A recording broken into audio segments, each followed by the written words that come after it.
Ratu Keabadian Nyi Roro Kidul. Di tepian Samudra Hindia, ombak bergulung dengan megah, seolah menyanyikan lagu kuno yang hanya dipahami oleh angin dan laut. Disinilah kisah Nyi Roro Kidul, sang Ratu Keabadian, berawal.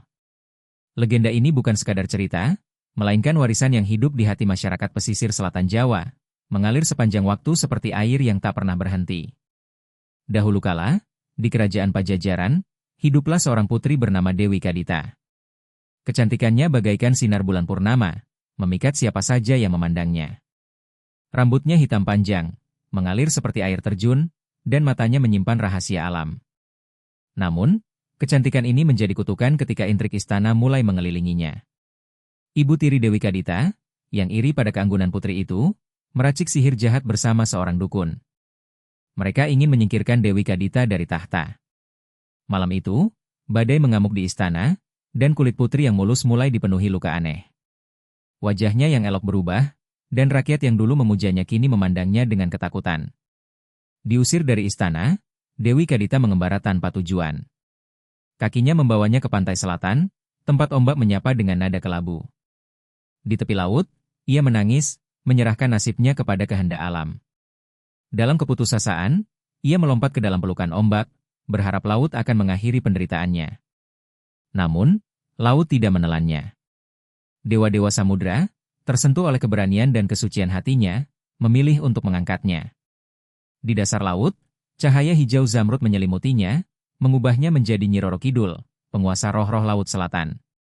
Gaunnya berkilau seperti sisik ikan, dan mahkotanya memancarkan keabadian. Nyi Roro Kidul bukan hanya ratu, tetapi juga penjaga keseimbangan antara dunia manusia dan alam gaib. Ia mengatur ombak, menenangkan badai, dan melindungi nelayan yang menghormatinya. Sesajen bunga dan kain hijau sering diletakkan di tepi pantai sebagai tanda bakti, karena mereka tahu, tanpa restunya, laut bisa berbalik menjadi musuh. Konon, Nyi Roro Kidul sering muncul dalam wujud wanita cantik berpakaian hijau. Rambutnya menari bersama angin, dan suaranya lembut seperti desau ombak. Namun, ia juga bisa menjadi ganas. Mereka yang melanggar aturan lautnya, seperti mengenakan pakaian hijau di pantai selatan, konon akan ditarik ke dasar samudra sebagai hukuman. Salah satu kisah paling terkenal adalah pertemuannya dengan Panembahan Senopati, pendiri kerajaan Mataram. Dalam meditasinya di pantai Parangkusumo, ia melihat sosok Nyi Roro Kidul muncul dari ombak. Ratu itu berjanji untuk melindungi kerajaan Mataram selama keturunannya menghormati Laut Selatan. Sebagai tanda, ia memberikan kain hijau yang memiliki kekuatan magis. Perjanjian ini menjadi ikatan suci. Setiap tahun, Keraton Yogyakarta mengadakan upacara labuhan, melemparkan sesajen ke laut sebagai tanda hormat kepada Nyi Roro Kidul. Kain, bunga, dan makanan diletakkan di pantai, ditemani doa agar kerajaan dan rakyatnya tetap selamat. Namun, tidak semua kisah tentang Nyi Roro Kidul penuh dengan keagungan. Ada cerita tentang nelayan muda bernama Jaka, yang nekat melaut tanpa sesajen. Ia menertawakan legenda, menyebutnya dongeng tua. Malam itu, badai besar datang, dan perahunya lenyap di telan ombak.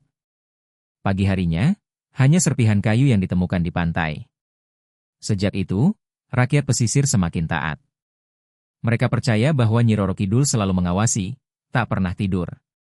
Setiap hempasan ombak adalah napasnya, setiap kilau air adalah pandangannya. Ia adalah ratu yang tak hanya kuat, tetapi juga adil, memberikan berkah kepada yang setia dan hukuman kepada yang lalai. Ada pula kisah seorang pelukis dari desa kecil di pesisir.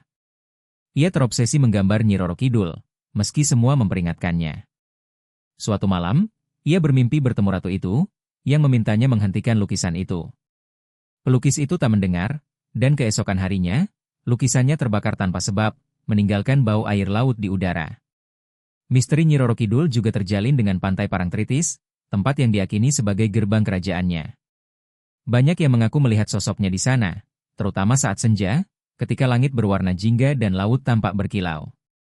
Beberapa penduduk lokal bersumpah pernah mendengar suara nyanyian lembut dari ombak, memanggil nama mereka.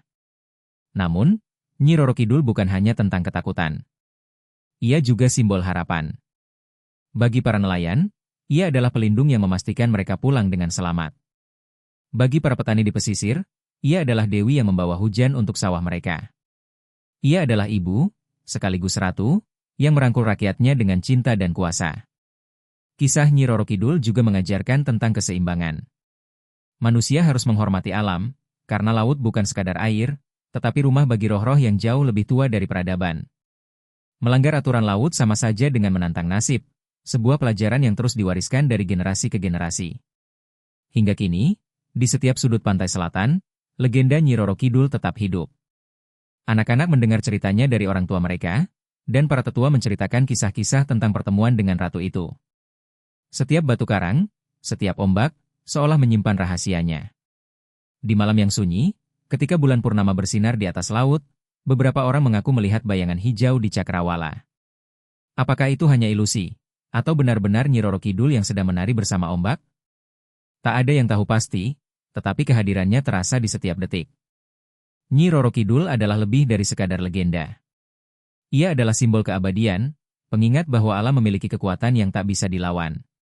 Ia mengajarkan bahwa keindahan dan kekuatan bisa hidup berdampingan, seperti laut yang tenang namun bisa mengamuk kapan saja. Di pantai selatan, namanya bergema dalam setiap doa, setiap sesajen, setiap cerita. Ia adalah ratu yang tak pernah pergi, menjaga laut dan rakyatnya dengan cinta yang abadi. Dan selama ombak terus bergulung, Nyi Roro Kidul akan tetap menjadi ratu keabadian. Maka, kisah Nyi Roro Kidul terus abadi, menjadi jembatan antara dunia fana dan ilahi, berbisik kepada siapa saja yang mendengar. Hormati laut, junjung ratunya, dan hiduplah selaras dengan kekuatan abadi yang membentuk dunia kita.